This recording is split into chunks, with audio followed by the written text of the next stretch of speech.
And basically I just give scholarships to youth who can't afford to do extracurricular activities. So you just have to be 18 and under, so all youth like you could totally apply. And if you are interested to learn more about that or possibly donate or apply, just go to the getthemoon.org. Without further ado, let's introduce our first storyteller. It was fall of 1979. I'd been working as a geologist a couple of years out of college, and that meant going around and hiking up the hills and taking samples, mapping rocks, that sort of thing. But the field season was coming to an end, and most of us geologists headed back to the company's main office in Denver. And we either had to come up with a project that the company was going to spend money on, or we're going to work for somebody else at their project, and that meant doing all the dirty work.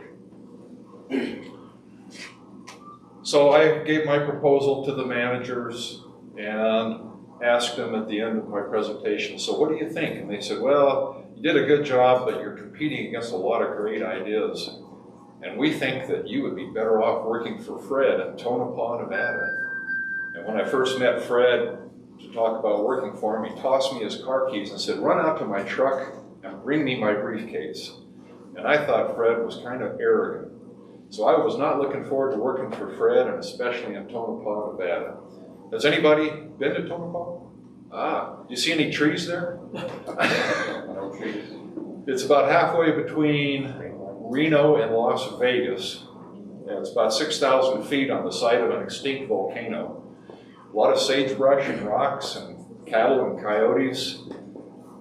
And it gets cold, but it's in the rain shadow of the Sierra, so it's very dry. There are a few scraggly trees in town, and there are a few yards, but most of them were made out of artificial turf. Things don't grow too well there. And our first assignment there was to go underground and map the rocks that are in the old mine. If you've ever seen a head frame, if you've been to Park City, it's kind of a tower with a wheel on top and a rope or a cable that lowers you down in a cage into the mine. And we'd get out there and ride down in the shaft about 500 feet. And it was dusty, dirty, and a little bit claustrophobic. And when the day was over, first we started going to the Mizpah Hotel, which is an old hotel that had been renovated and reopened. And legend had it was haunted. But the haunting for us was going to the casino and you'd walk out with less money than you came in with. So after about a week of going to the casinos, we realized this is not the place to be. So we'd hang around the trailers and we'd read books and we'd have conversations. And my roommate, Ken, one of the nicest people I ever knew, was dating a girl that he'd met in church in Tonopah. And she introduced us to some of the locals. And boy, did they have some stories about the town and the people that lived there and what life was like out there. Some real characters. And really started to enjoy the town a little bit more. And then we decided, or the company decided, to expand their claim block. So we got out of the mine and got outside. We'd load up our pickup truck with claim posts and picks and shovels and surveying equipment, go out and survey the claims and dig holes and put the posts in and go file the claims at the courthouse at the end of the day. It was great. In the mornings, the wind didn't blow, it was calm, you could smell the sage. And off to the west were the Sierra Nevada mountains and the White Mountains, snow-capped, just gorgeous. Just a beautiful place at that in the mornings until the wind came up and the sun came out. It turned a little nasty, but those mornings were just beautiful. We had a baseball field there that, I guess being the county seat, they got some funds and they had two beautiful baseball fields. And it was very competitive. There was a couple of teams in town and some of the mines around the area, some as far as 70 miles away, would field very competitive teams. And in fact, we used to joke that if you wanted to work at a mine in west central Nevada and you went in for your interview, you didn't tell them about the equipment you could operate or your mining skills. You told them that you could play softball. If you were a shortstop that could hit a home run, you had a job. And it was a lot of fun at times. Sometimes it got a little too competitive, but for the most part it was fun. And after 9 months, I left Tonopah, and I missed it. I learned to enjoy the people there, the friends that I worked with, And even Fred, who was a wonderful mentor. He taught me a lot about geology. He taught me about how to sell a prospect to management. And he was a friend, but he was still very arrogant. I moved around a lot after I left Tonopah, but I never worried about where I was going because I know now that with the right attitude, any place you live can be a wonderful place. My house is old, and I mean old. Like there are cracks in the wall, the floor creaks when you walk on it, and the doors, well, you can hear a door open a mile away. Now, not only is my house old, it is right by a busy road and train tracks. One day, I was sick and tired of sharing a room with my sister. So, I decided to move up to our attic. I packed up all my clothes, all my books, all my electronics, and all the other stuff. And I went upstairs. After hanging up every piece of clothing perfectly in the closet and putting every book on the bookshelf and plugging in all the electronics, I was ready. I was going to sleep upstairs. Now, I was so excited. I got all into my covers, all comfortable, but then I turned the light on, and it was pitch dark and silent. I couldn't hear my sister snoring by me or my parents talking in the other room. I was alone in the pitch black, silent attic. And then I started hearing things I hadn't noticed before, like the cooler turning on and off, or the train going to the station and then leaving, or the sirens on the ambulances or police cars rushing in the street. Woo, woo, woo, woo. And then it started to rain. Then everything went silent. Bang! Something hit the floor. I don't know what. My heart was racing. I knew there's someone in the house. I have to protect myself. What should I do? I look over on the nightstand and there was my weapon. A water bottle. I grab it and I got out of bed and went to the floor. I walked over to my closet. Hello? Anyone in there? Nothing. I looked through all the clothes just to make sure. Nothing. So then I went over to my desk. I opened the drawer just in case. Nothing. Finally, I had to go to where the place where the item had fallen. I walk over, my water bottle in hand, my heart racing, and I look down, and sure enough, a box had fallen. And there were old paintings everywhere. I was ready. I could just feel that there was something there. I put my water bottle up, said one last, hello, anyone there?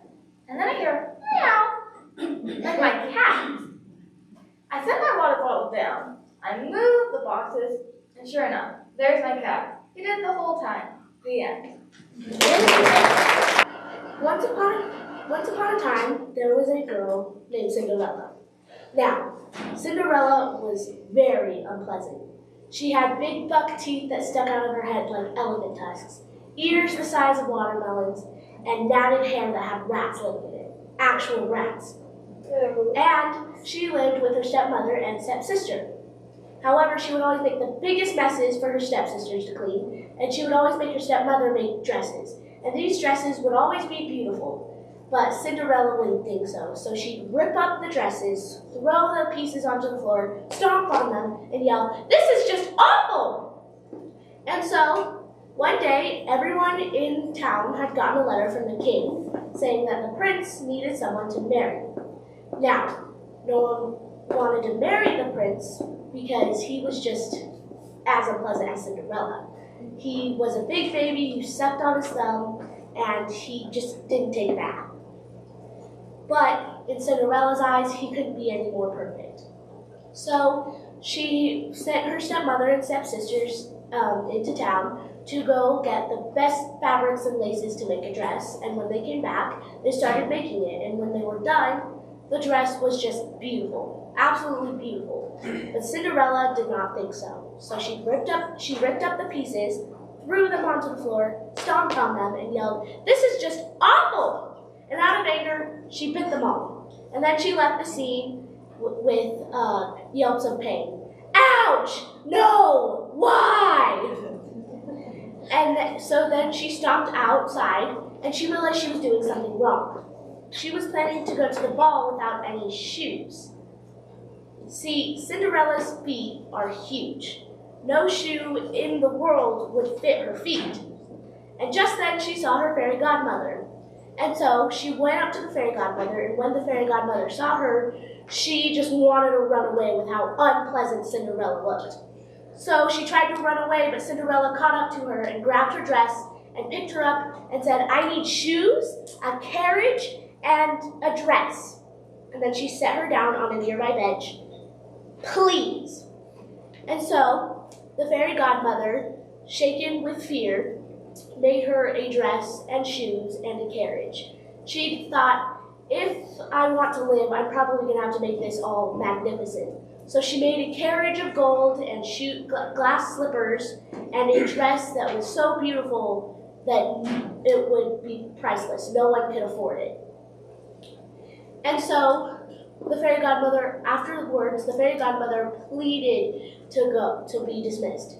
Cinderella let her go, and she admired her dress, shoes, and carriage. And then she went off to the ball, leaving behind her stepmother and stepsisters. One, because she didn't want them to go, and two, they didn't want to go either because they were just covered in bite marks. And so, when she got to the ball, everyone looked at her in disgust. She may have had a pretty gown, a carriage literally made of gold, and shoes that were made of glass, but nothing could cover up the unpleasantness of Cinderella. And so, she made her way around the castle, and because her feet were so big, she caused many earthquakes within the castle. And so, then she saw a prince. She couldn't believe that she actually saw the prince, and she started jumping with joy. Meanwhile, the prince was throwing a fit. He was sucking on his thumb, crying like a baby because he couldn't have any cake until he finished his vegetables. And so, when he saw Cinderella, he couldn't believe how beautiful she was, in his opinion. And so, he immediately ran up to her and got down on one knee and started pleading, "Marry me, marry me, marry me!" And so Cinderella couldn't believe it. She said, "Yes, yes, yes!" And she started biting people for fun. And there were a bunch of yelps of pain. "Ouch! No! Why?" And then the king was very confused. This was the girl the prince wanted to marry? I mean, just look at her. But he brushed it off his shoulder, and they got married.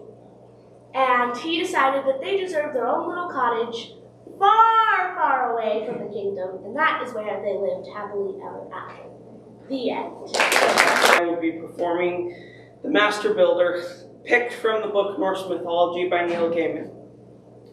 Back when the Aesir and Vanir god tribes were having a full-on war, no one was safe, especially Asgard, because Thor, protector of Asgard, was far off east battling frost giants.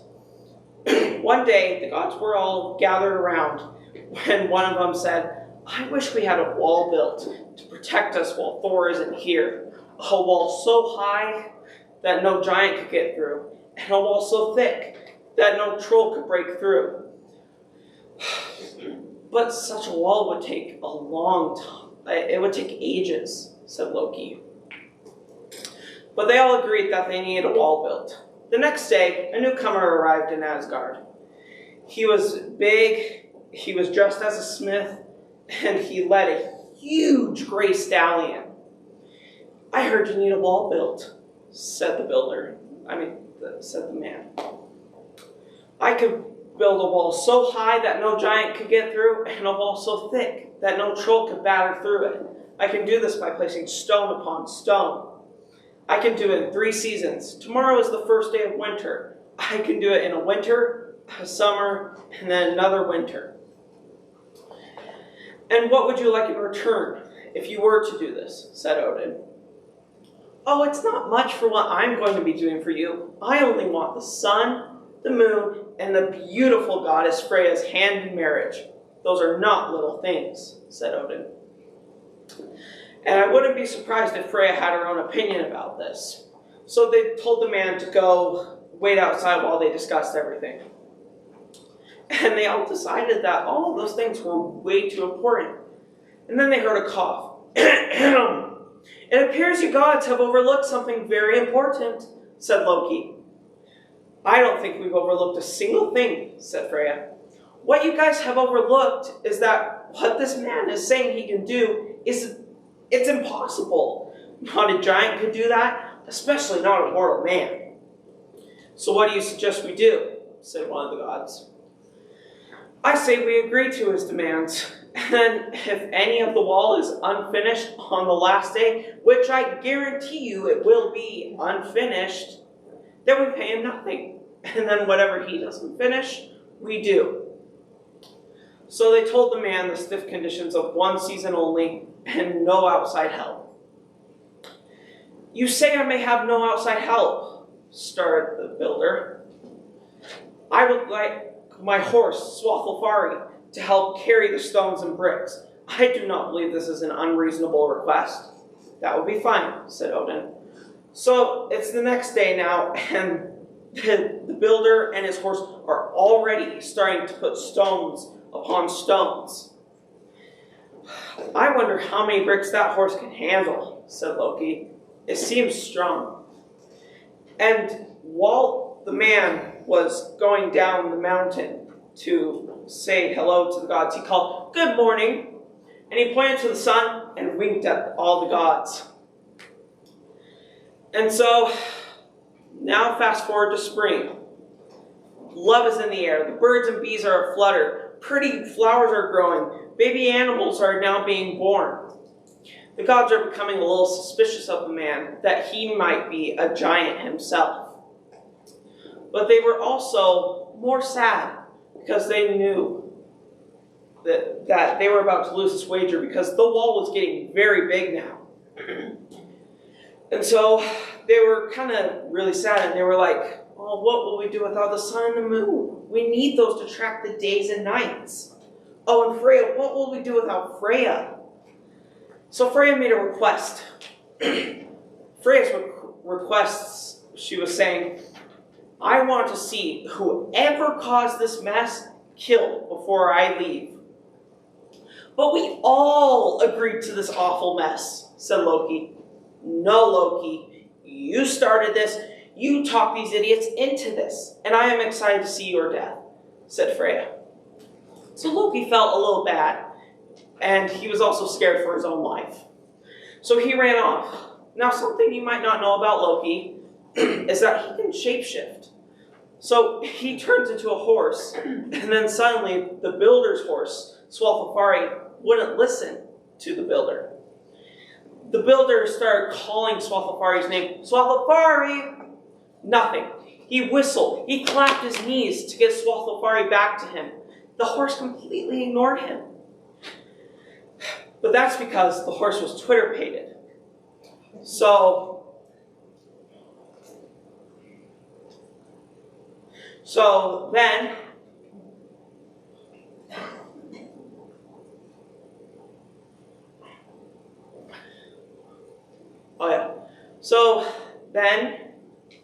the builder decided to do this on his own. He went back up the mountain and brought bricks down by himself.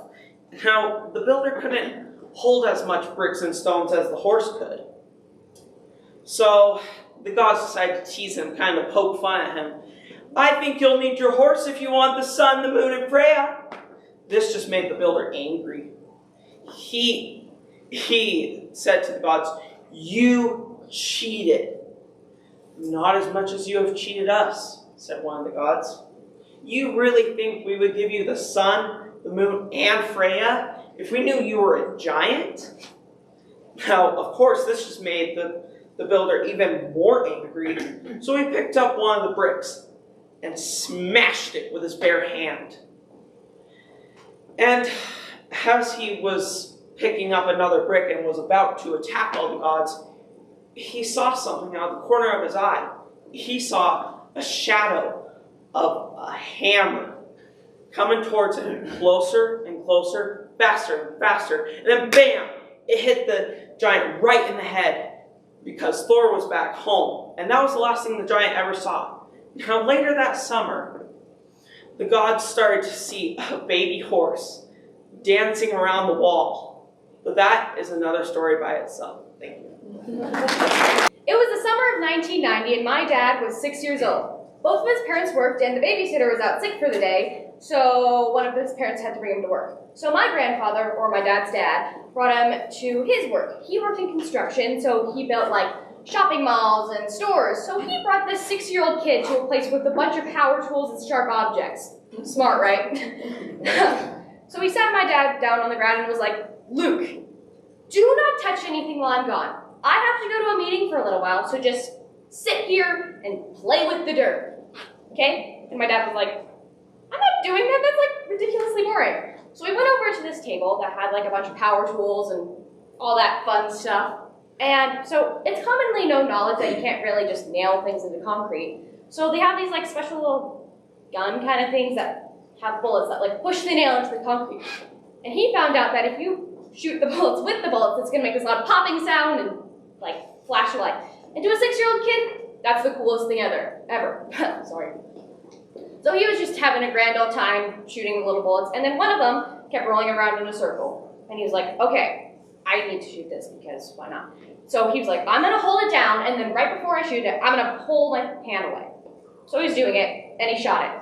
He didn't pull his finger away because he was horrible.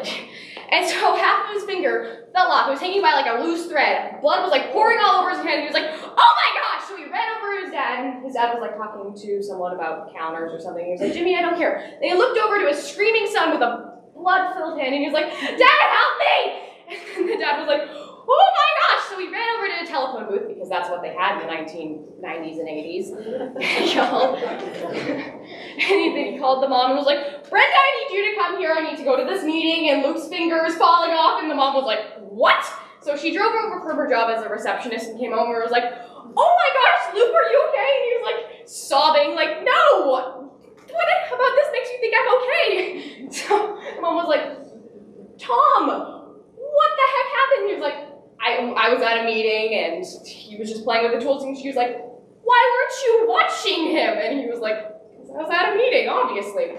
So the mom was like super stressed, and so she took him into the car and was like, "Okay, calm down." So she got a towel, because why not? And she wrapped his finger in the towel and to staunch the bleeding because, yeah. So they drove him over to the pediatrician, and after like an hour of sewing back his finger on, it successfully started working, and he still has the scar to this day. The end. A long time ago, in a faraway place, there was this small town called Hamelin. Now, Hamelin had a really big problem. A rat problem. Everywhere, along the streets, in their homes, and even in their bathrooms. The rats were there. They destroyed their crops, they ate their furniture, and just spread their disgusting little filthy feet all over the town. And the people of Hamelin hated rats. Rats! Rats! They cried. Whatever shall we do? Our children have not stepped one toe out of their beds in fear of stepping on them. Suffice to say, people were devastated. But one day, a Pied Piper came along. Now, a piper is a musician, and his pipe is his wooden instrument. And he walked up to the townspeople and said, "I can take care of your rat problem." People looked him up and down. "You? Well, yes, me." "How are you going to do that?" "Well, I'm going to blow my pipe, and all the rats in the town will follow me out of the town."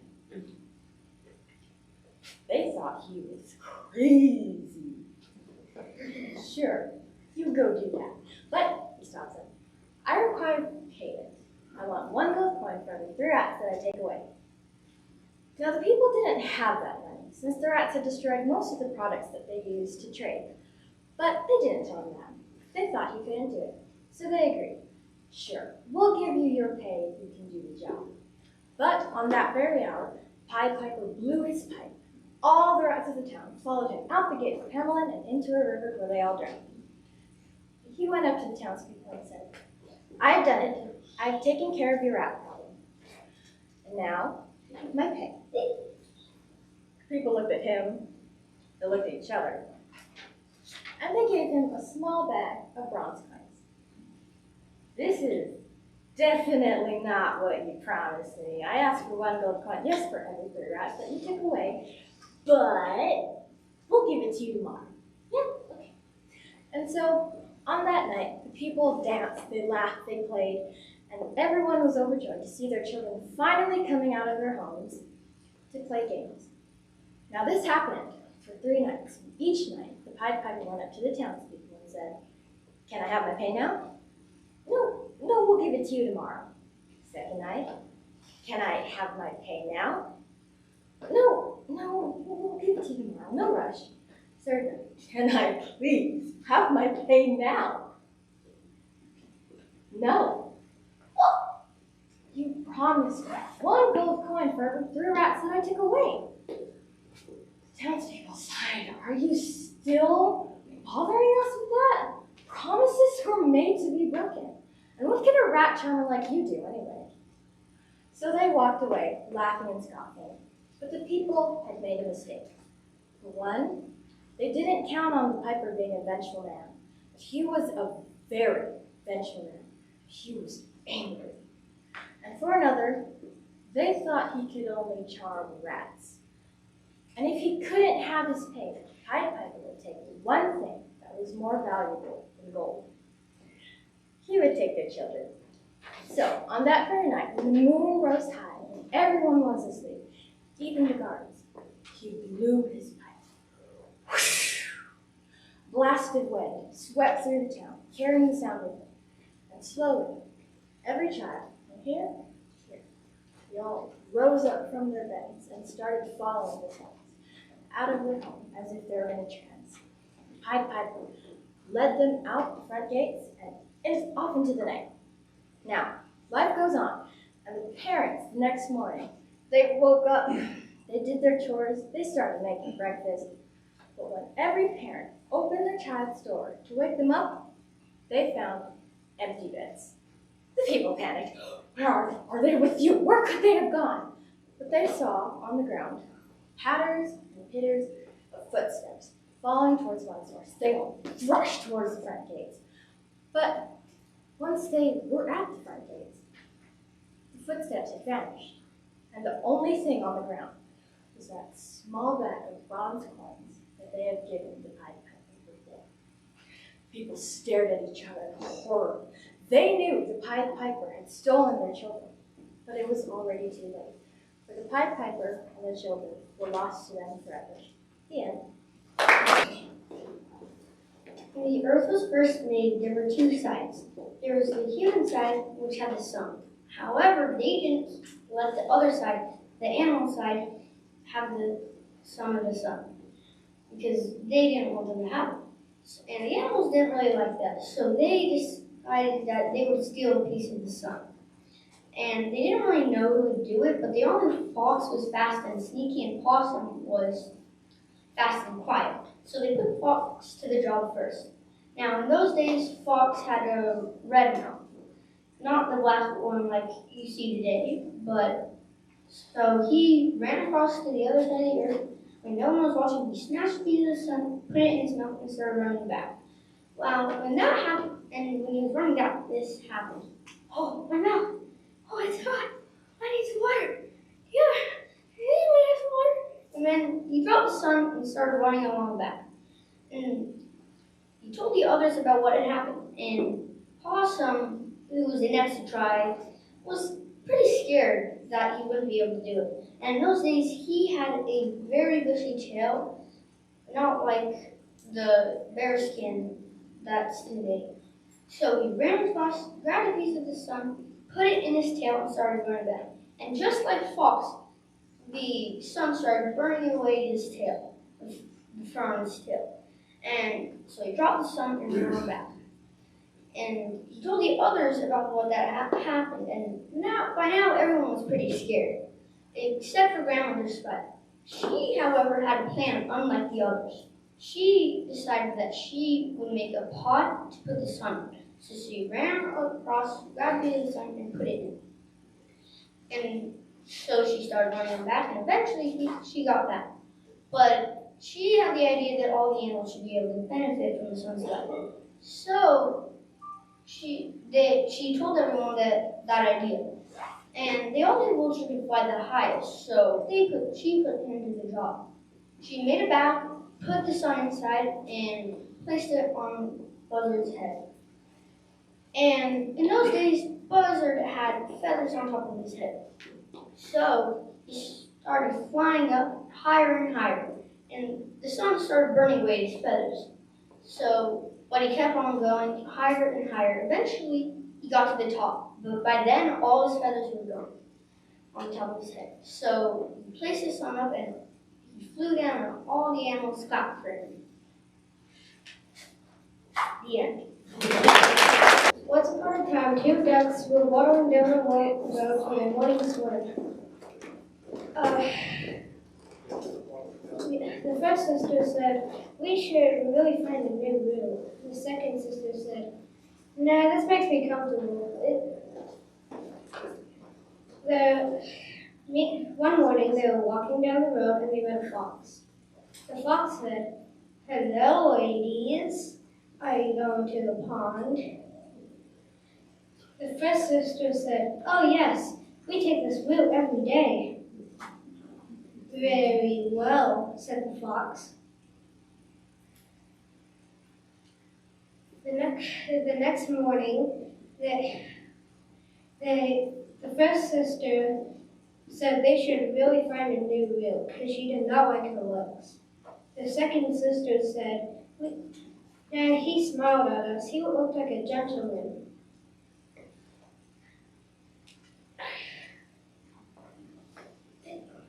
Meanwhile, while they were walking down the road, they met the fox again, just with a sack. He said, "Hello, ladies. If you had not come, you would have very disappointed me." And he jumped at them, and the ducks screamed and flew away to their home and bolted their doors. The next morning, they came out, and they looked closely for a new route, and they found one. The moral of the story is, at times, a change of a routine could be most helpful. Have any of you got some family traditions that are just so much fun, you remember them over and over and over in your head? Well, this is one of mine. My dad loved to eat pine nuts. So it was a family tradition that every year between Thanksgiving and Christmas, our family would go out to the West Desert to collect pine nuts. Well, my dad was so excited about this upcoming excursion, he told all of our neighbors and invited them to come with us. Well, the Harkers that lived across the street had never tasted pine nuts, and they said, "Sure, we'd love to go with you." And so Saturday morning came, and luckily it was sunny, and no snow was in the forecast. All of us, 4 kids, and Mom and Dad piled into our green Rambler station wagon, and followed by the Harkers in their own car, we started out west to the West Desert. Then, after we'd driven for about an hour, my dad spotted a good stand of pinyon pine trees on the north side of a hill, and he pulled over off onto the shoulder of the road. The kids jumped out of the car. We grabbed our white plastic ice cream buckets and took off into the stand of trees to start picking up pine nuts. My dad leaned over and found a pine nut on the ground and picked it up and walked back to the Harkers, who were just getting out of their car. He said, "Now this is what a pine nut looks like. It's a dark brown oval nut. And after the very first frost, the pine cones open up and drop all of their pine nuts onto the ground under the trees. And then he dropped the pine nut into his bucket and handed a bucket to each of the Harkers. And then he said, okay, go find as many pine nuts as you can. They're all underneath these trees. So Mrs. Harker reiterated what she'd heard. Okay, they're little brown nuts, and they're underneath all these pine trees.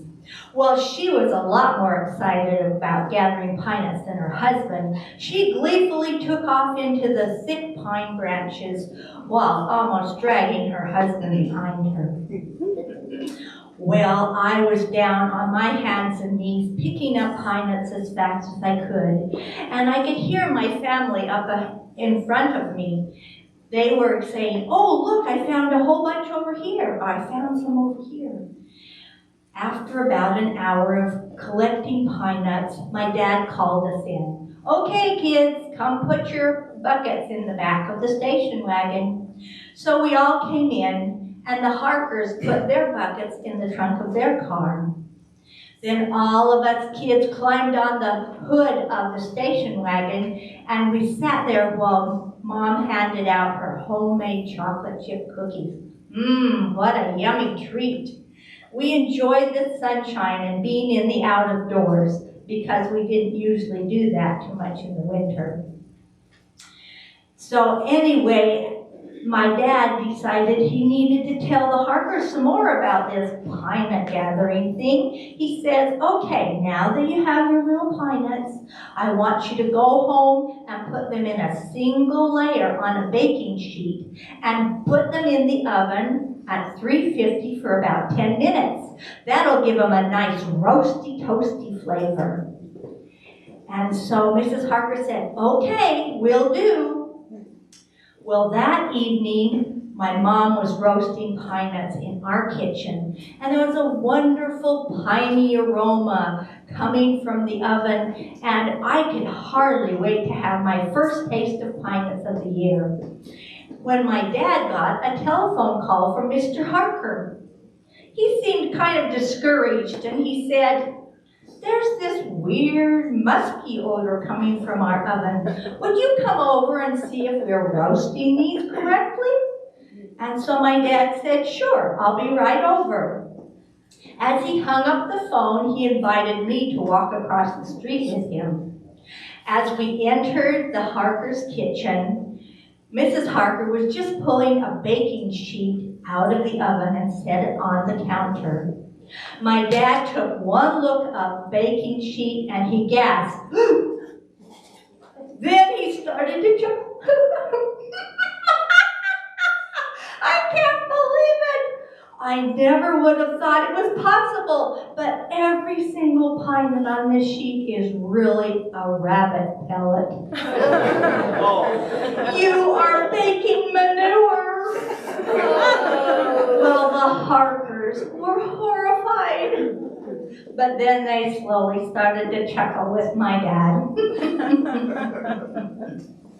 My dad said, now take these baking sheets out back and dump them in your garbage can. I will send Adele home to collect some of our pine nuts to share with you.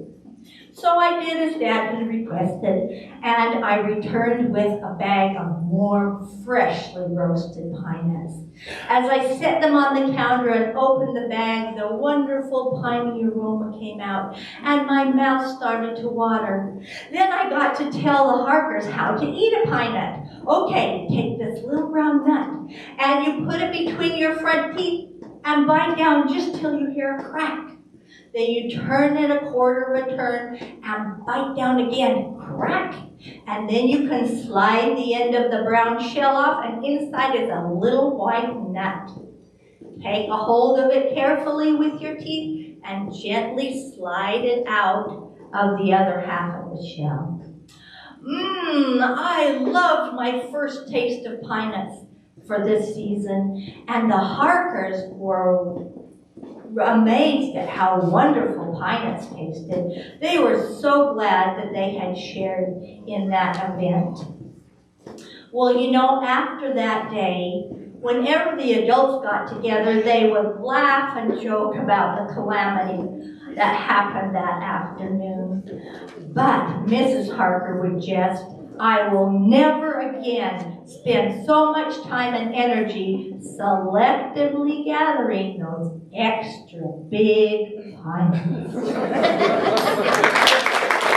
Okay, so my parents told me that I had to get off my iPad because apparently I was spending too much time on it.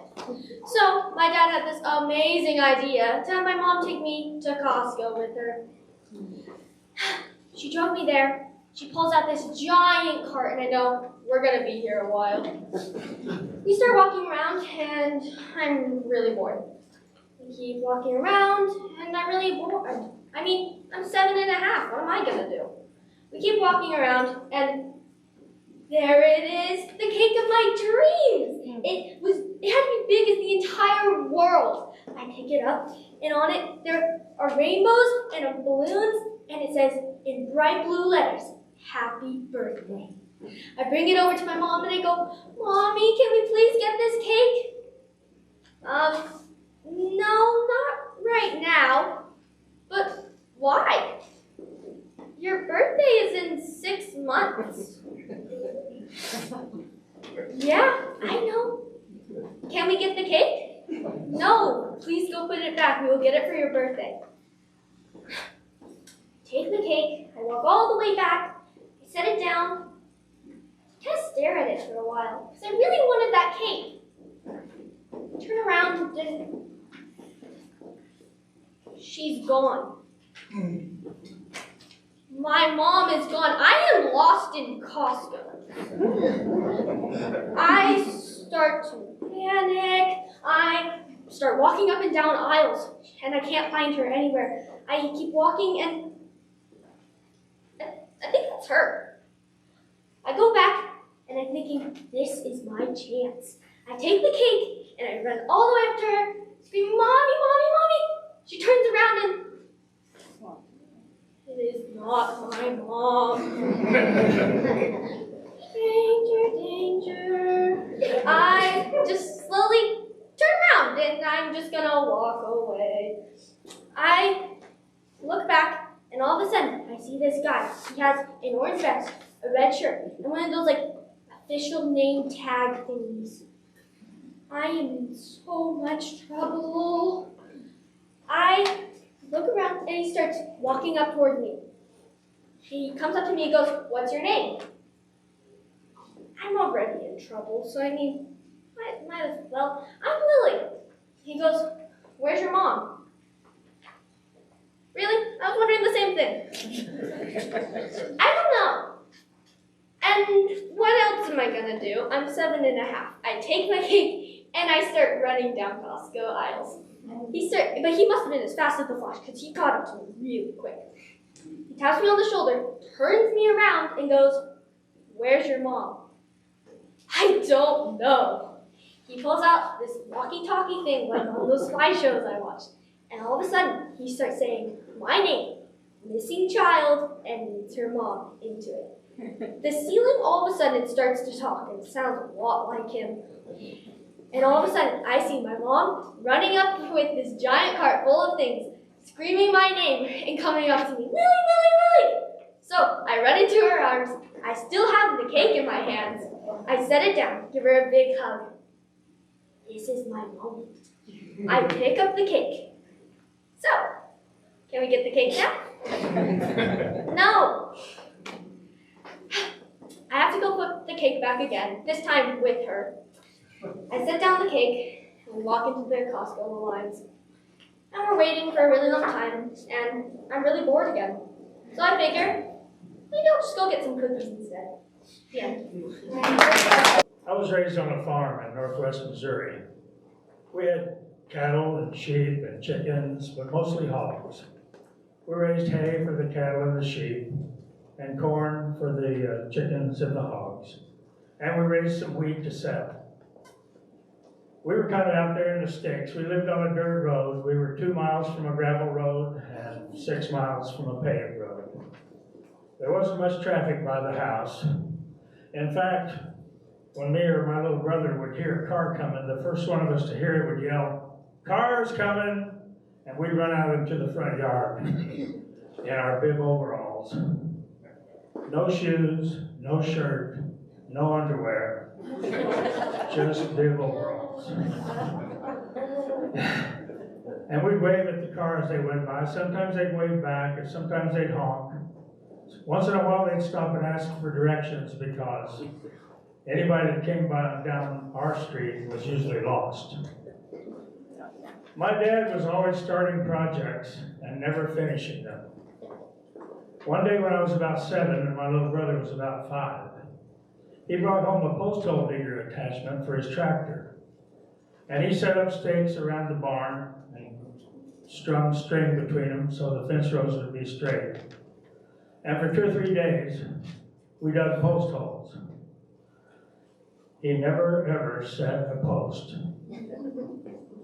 So we had 25 or 30 empty post holes around the barnyard.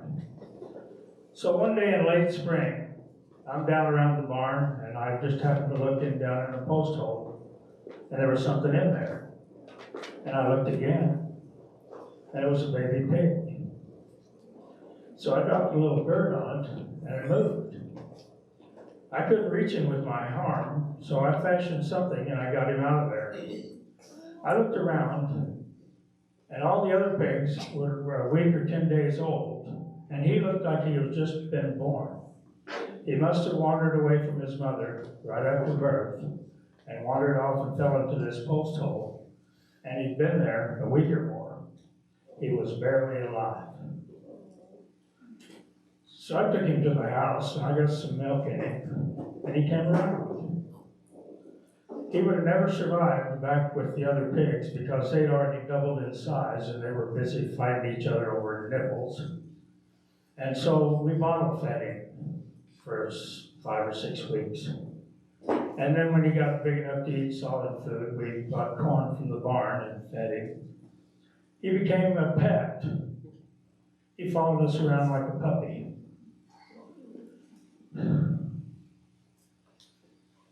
He loved to have his ears massaged, and he would lay on his side and squeal with delight when we'd scratch his belly.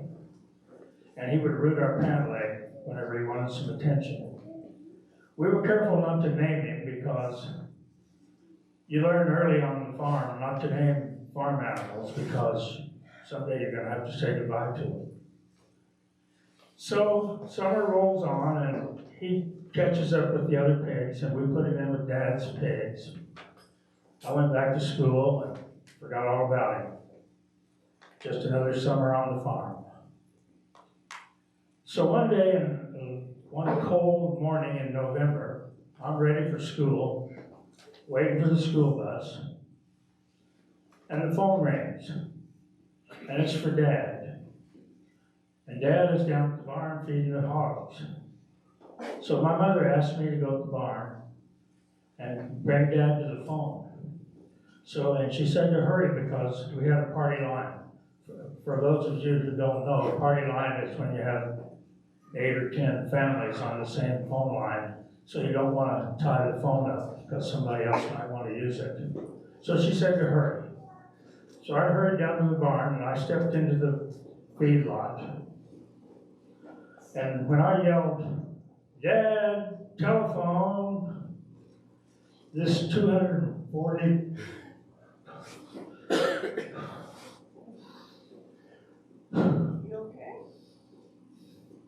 This 240-pound hog heard me and raised his head from the feeding trough that he was eating at and saw me and wheeled and came up running as fast as he could to me and stopped a few feet from me and made a pig sound like he did when he was in the backyard. I was so anxious to get my dad to the phone and not miss the school bus and not get my school clothes dirty that I shooed him away. And I left the barnyard and I caught the bus. So the next Saturday, I decided I'd go back down there and say hi to the pig. Well, so I went down to the barnyard and I stepped into the feedlot. And I looked around, and they were all gone.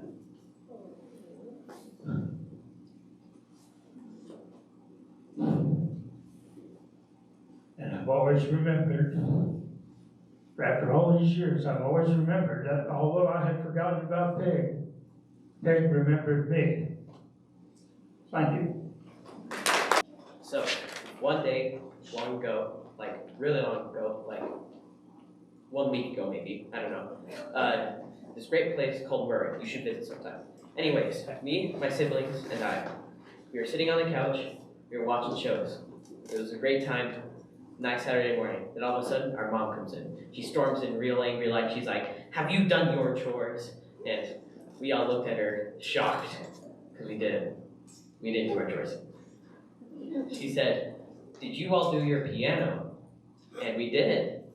We haven't done that. So then she looks at us disapprovingly and she says, "I'm gonna have to take the TV remote." And we were all so sad that we all went up to our room and we sulked there for 10 minutes. That's a lot of time. Anyways, after that, we decided we had to do something because we needed to finish our cartoons. So, we all decided to come together in the living room. We formulated a plan.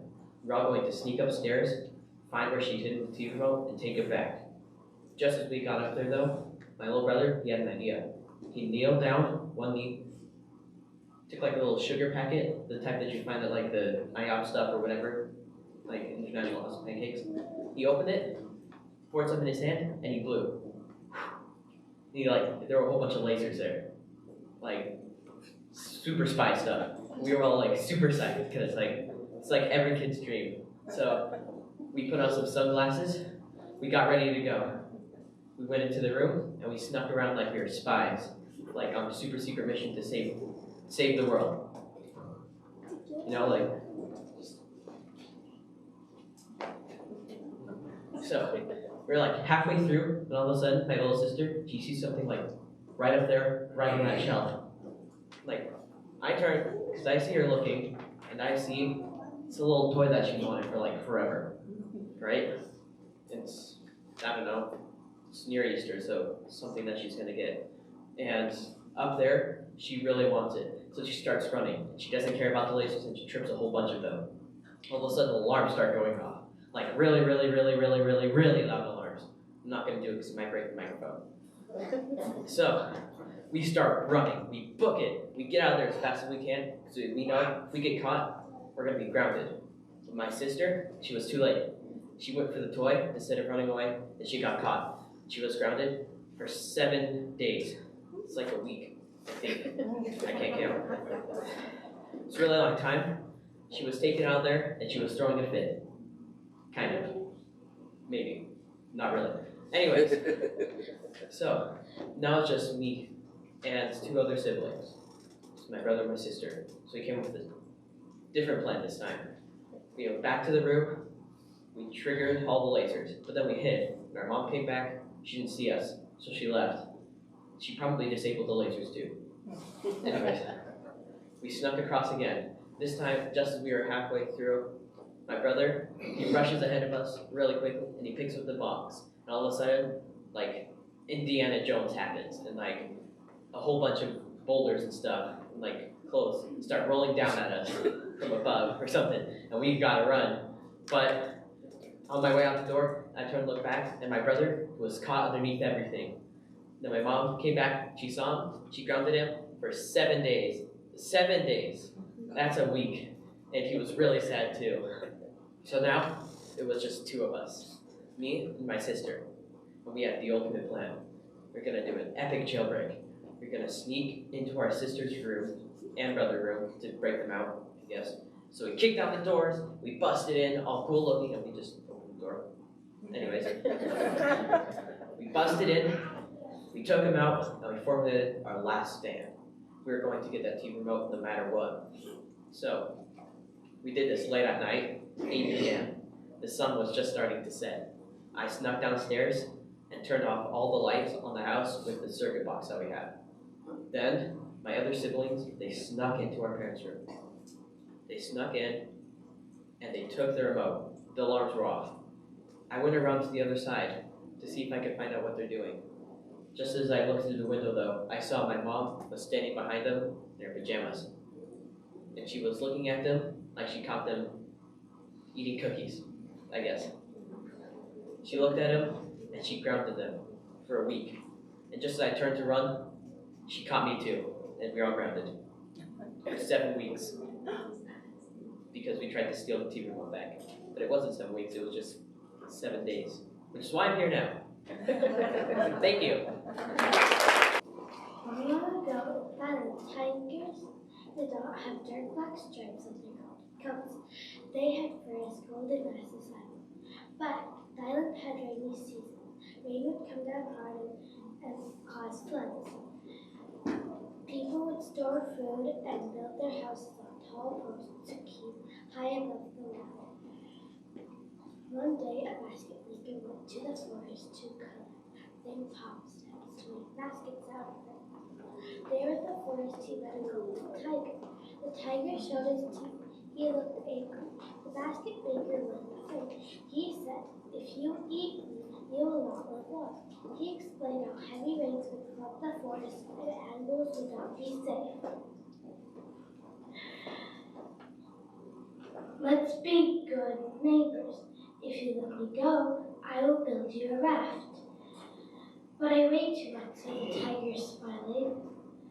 "Besides, I'm not a small mouse. I'm a big tiger. I can climb a tree to avoid the waters and stay safe.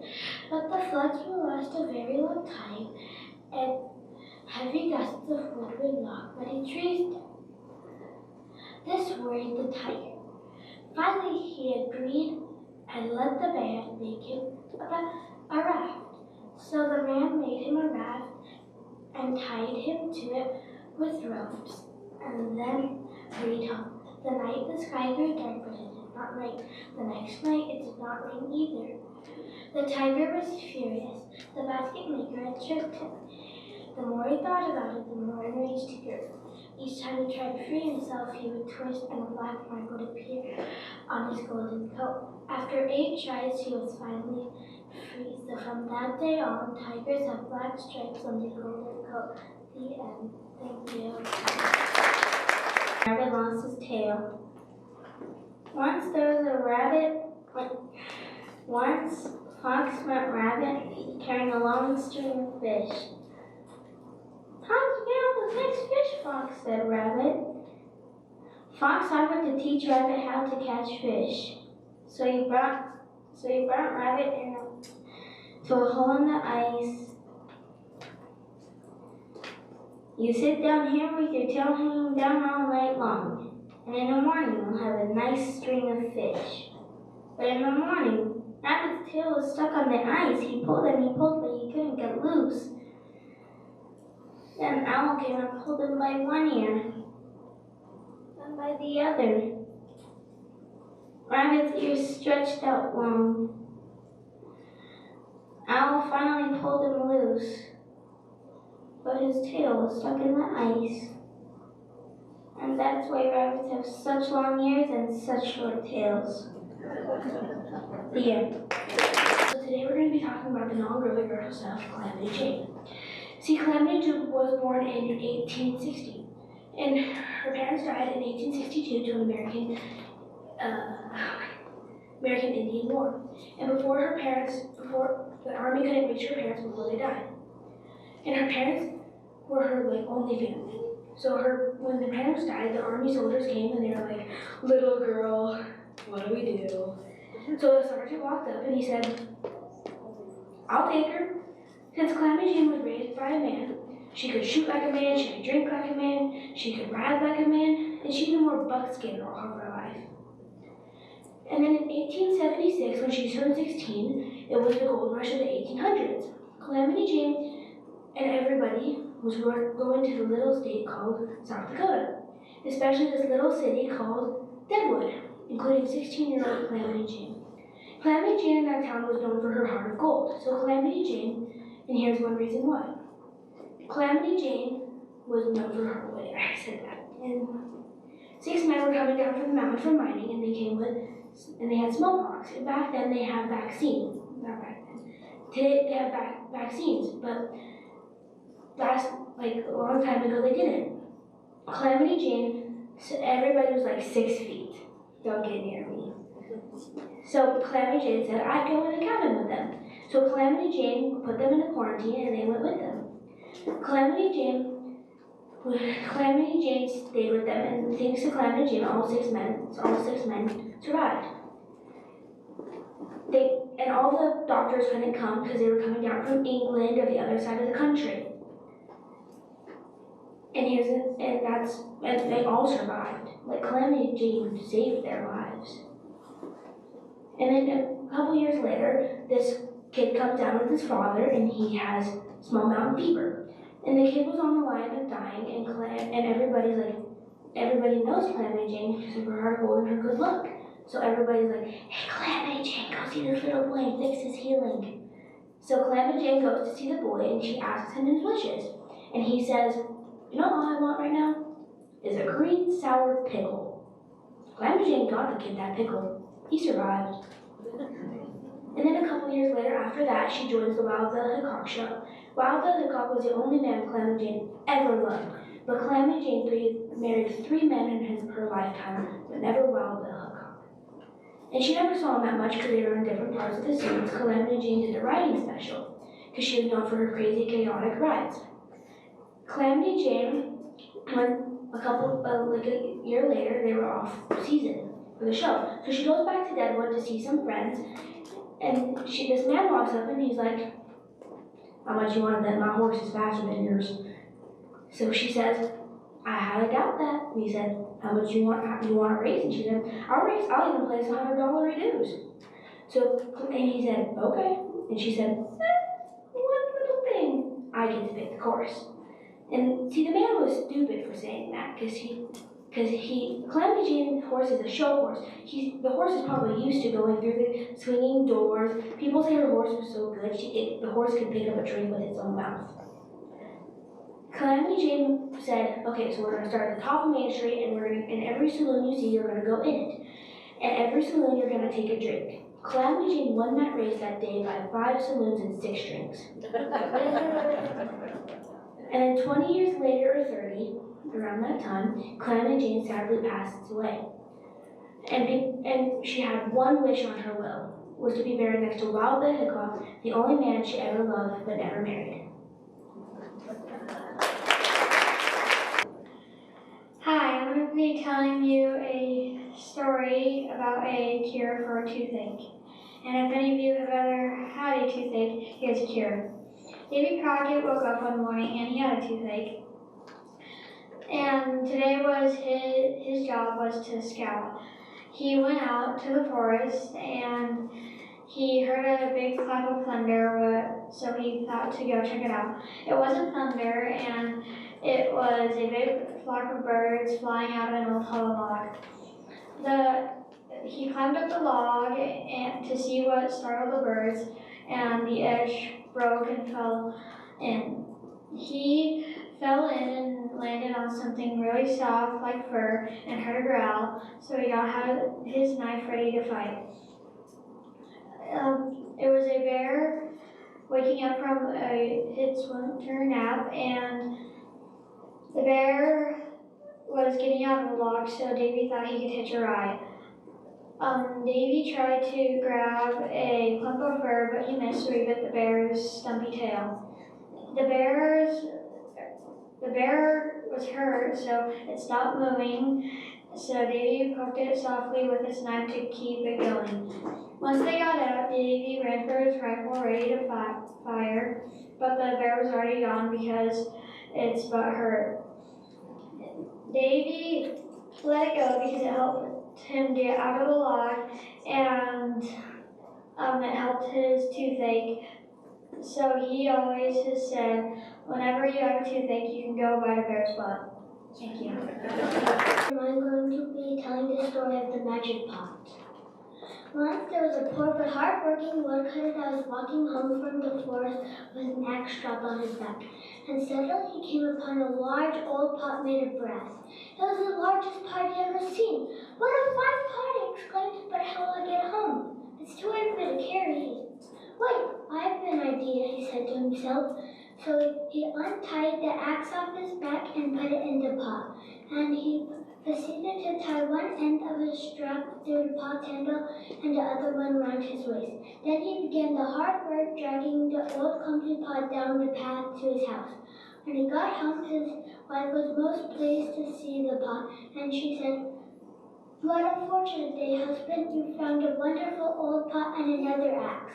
"No, wife," said the woodcutter. "I just found the pot, the axe I had before. But there were 2 axes in the pot." Then, as he was leaning down to pull the axes out, his straw hat fell in the pot, and there were 2 straw hats laying near the axes. And then the woodcutter said to his wife, "Oh no, I think the pot is haunted. Or it's magical," she said happily. "Let's put tonight's dinner and see what happens," they said, and 1 dinner became 2. "Quickly," said the wife, "grab the savings from the jar on the shelf and a handful of coins double." Then the woodcutter asked his wife, "What shall we put in next?" "The money, of course," she said. "Let's get rich while we can." 1 hour later, everything they owned was filled with money. And the woodcutter said to his wife, "Dear wife, I'm so happy that I could dance." And he grabbed her around the waist and began dancing around and around the small room. And he accidentally slipped on some loose coins and dropped his wife in the pot. He tried to pull her out, but it was too late. And there were 2 identical wives that climbed out of the pot, and they looked closely at each other. And then the woodcutter said, "Can a man live with 2 wives in the same house?" And then the 2 wives kept arguing, saying, "Not in my house, not in my house," until they both smiled at each other and grabbed the woodcutter and made him get in the pot. And 2 woodcutters climbed down, and the 2 woodcutters said, "Can 2 families live in the same house?" And the wives kept on arguing until the money was split into both of them, and the second couple built an elegant house right next to the first fine new house. And ever since that time, the people in the village remarked on the strong resemblance of the woodcutter and his wife's new relatives, the ones who must have brought them all that money. The end.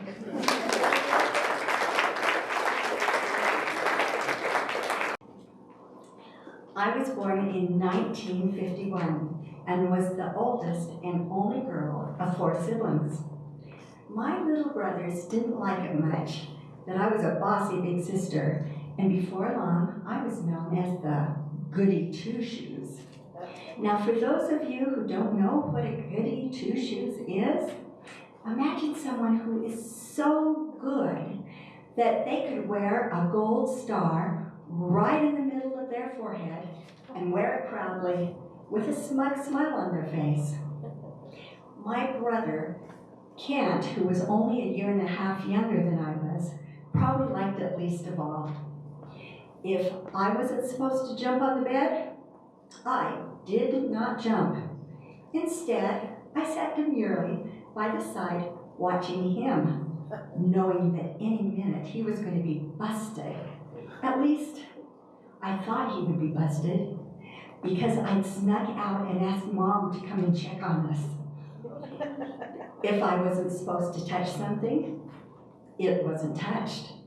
If I wasn't supposed to make noise, it was quiet.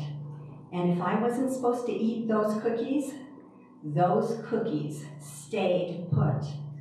At least until I caught Kent sneaking those cookies. And then I told him I needed half, or else I would tell. I was actually the perfect child, and I couldn't understand why my brothers didn't appreciate it. Kent, on the other hand, was always getting in trouble. He was a daredevil that thought he could do anything, like tightrope walk blindfolded, or ride down a hill while he was standing on the seat of his bicycle. He managed to get 4 concussions before the age of 10 years old. So it was really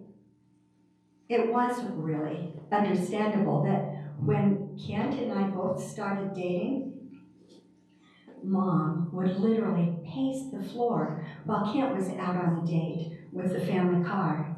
But with me, Mom and Dad didn't even bother waiting until we were out of the driveway before they turned off the lights and went upstairs to bed. Fast forward to our prom night. We were sitting there smiling as Mom and Dad took pictures, and Mom would gush, "Oh, Sam is such a nice boy." And it's true. My date, Sam, was a nice boy. Those nice boys often chose us goody two-shoes girls to date. But we had planned a great prom night, and we were going to go all out.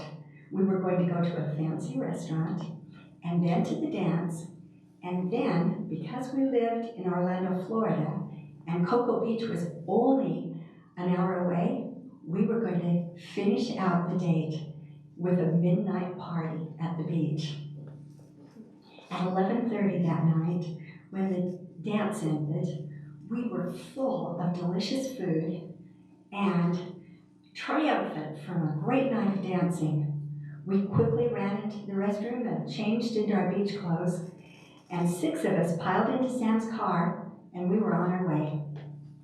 It was a beautiful moonlit night, and we all fell asleep.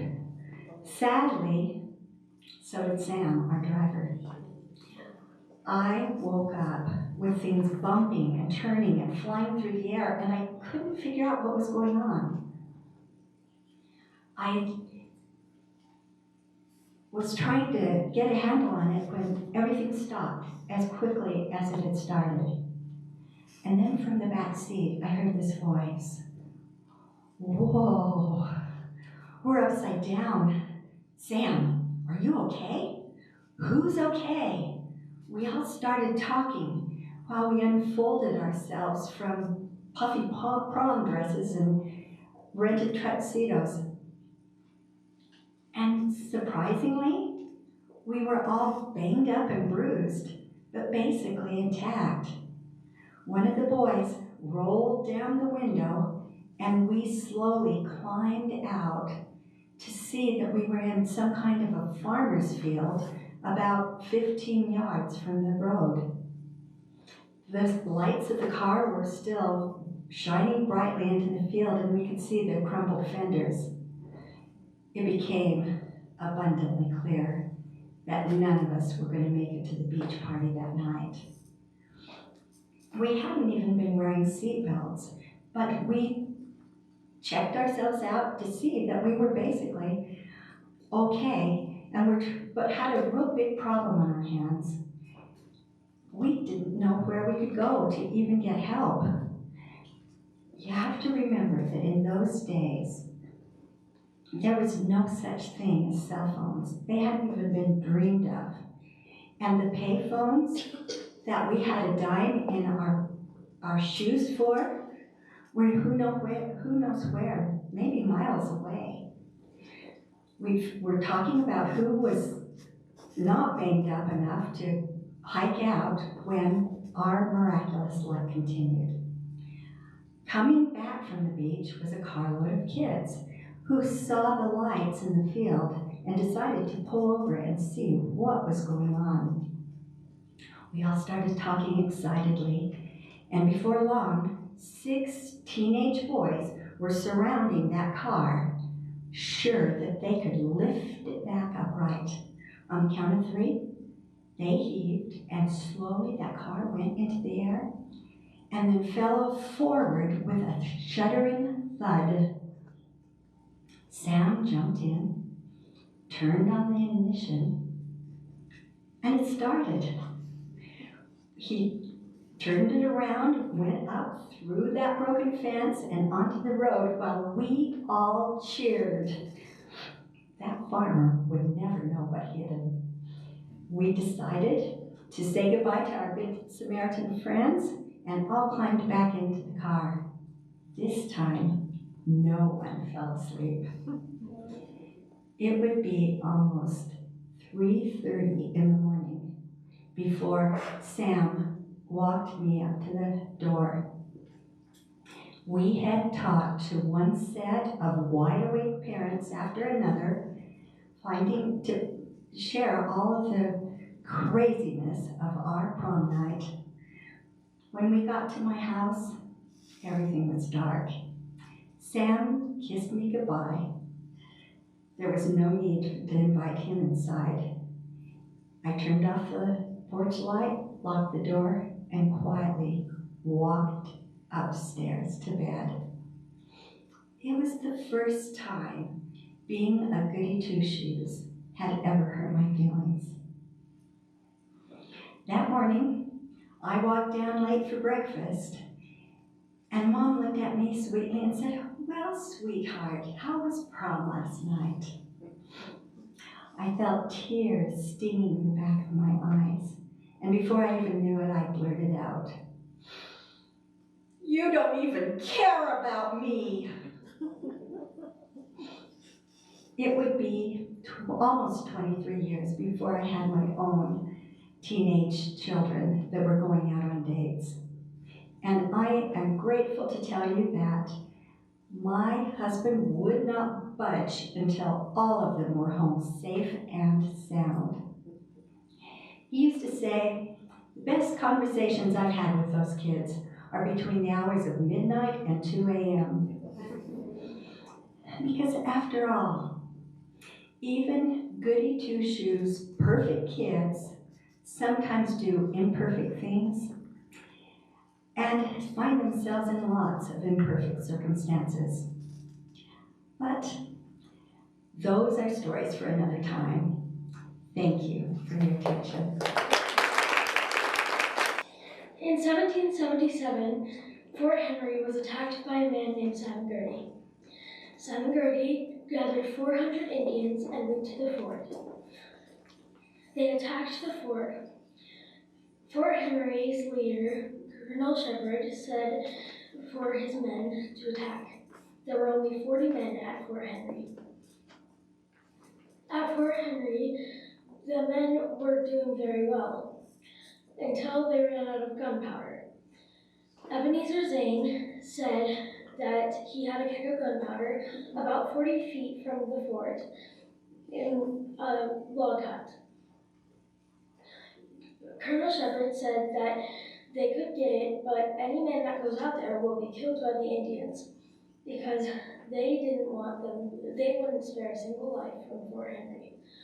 But then Elizabeth Zane, a 16-year-old girl who had recently returned from school, volunteered to go out and get the gunpowder. She said that she had to go get it to help Fort Henry. Her father kept disagreeing with her and said she couldn't go. She said to him that she had to, or else everyone in Fort Henry would die. Her father finally agreed to let her leave the fort. She walked slowly to the fort, to the cabin around the fort. Her father watched her, and the Indians got very confused on what she was doing. She got inside the log hut, grabbed the gunpowder, and started running back. The Indians realized what she had and started shooting at her, but Elizabeth was fast. She made it back inside the fort, got the gunpowder ready, and helped the men defeat Simon Girty and the Indians. The rest of Elizabeth's time at the fort, she was known as a hero. That's all there was to say about Elizabeth Zane. Hi. So we are in a countryside in the middle of nowhere in Tuscany, Italy. An old country, farmer in English, and he was walking really slowly because he was a really old man with his poor donkey, as you know in Italy, in Italian. At one point, they were really tired, so they stopped because they were really thirsty to drink. Next to them, behind a big rock, they were hiding two dishonest men. "Hey, I know that man. Trust me, I bet we can steal his donkey. He will never know." "What? In the middle of the day? With the sun? Are you sure?" Yeah. Trust me." So the first dishonest man, walking really slowly, paying attention that the contadino was not watching him, he took the rope from the hasino neck and he put the rope on his neck. while the other businessman hired the donkey. After 5 minutes that the contadino was pulling the rope and the asino was not moving, he turned and, Porca miseria, who are you? And what happened to my asino? I know this is really hard to believe, but I am your donkey. What? This is impossible. Yeah, let me explain. As a young man, I caused great troubles to my poor mama. I gambled and I lied, and she was really tired of me that one day she screamed, I wish you were a donkey. And the next day, I was an asino. I have stayed like this for years until just now when finally I'm a man again. This is a really sad story, and I'm so sorry because I treated you really bad in all these years. That was part of my lesson.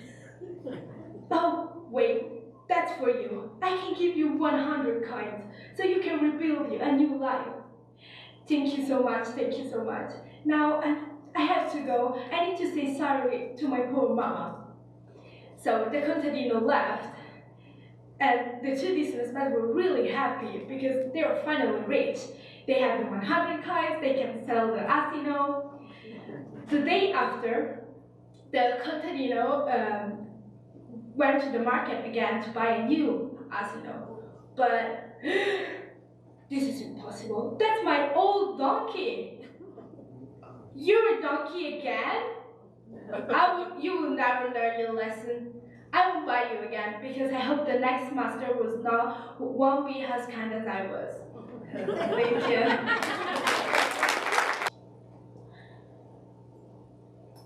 you. Once upon a time, there was a man and his son who wanted to take a donkey to the market.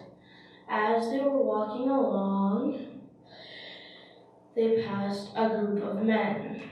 One of them said, "Oh, they're foolish. What is a donkey for but to ride on?" So, the man, wanting to please everyone,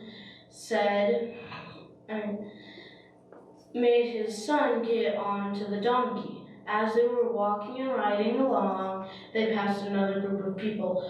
One of them said, "Oh, foolish, that lazy youngster is not letting his father ride."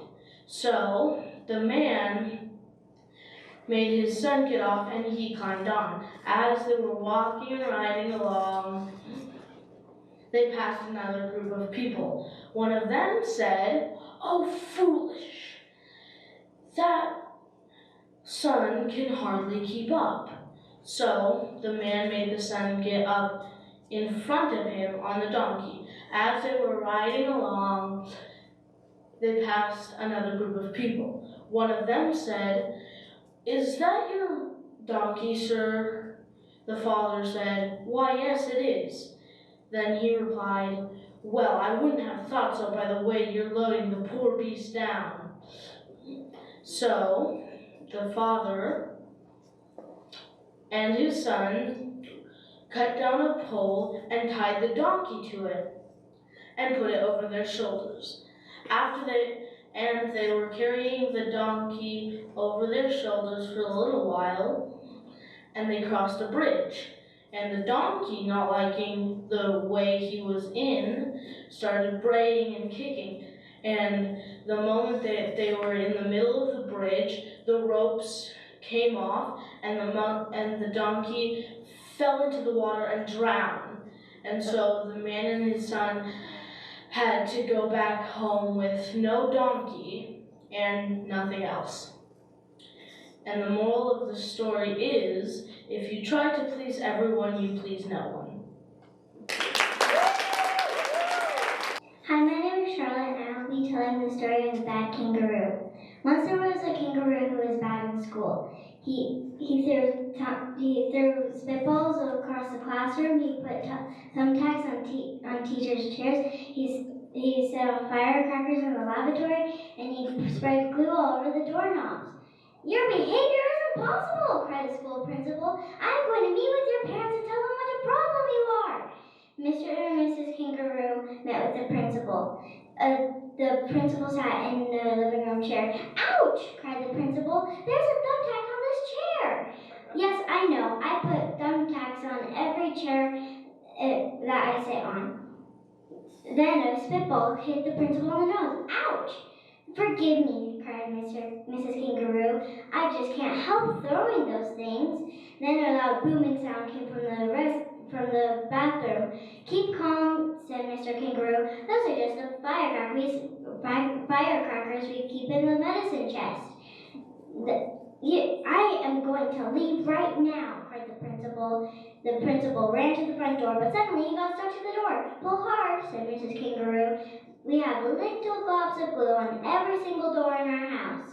The principal finally got himself free. He ran down the block and never came back again. Such a nice person, said Mr. Kangaroo, although he did leave quickly. No wonder he had another appointment, said Mrs. Kangaroo. Never mind. Supper is ready. Mr. and Mrs. Kangaroo and their son had dinner together, and after dessert they threw spitballs across the dinner table. And the moral of the story is a child's conduct will reflect on the way of his parents. Thank you.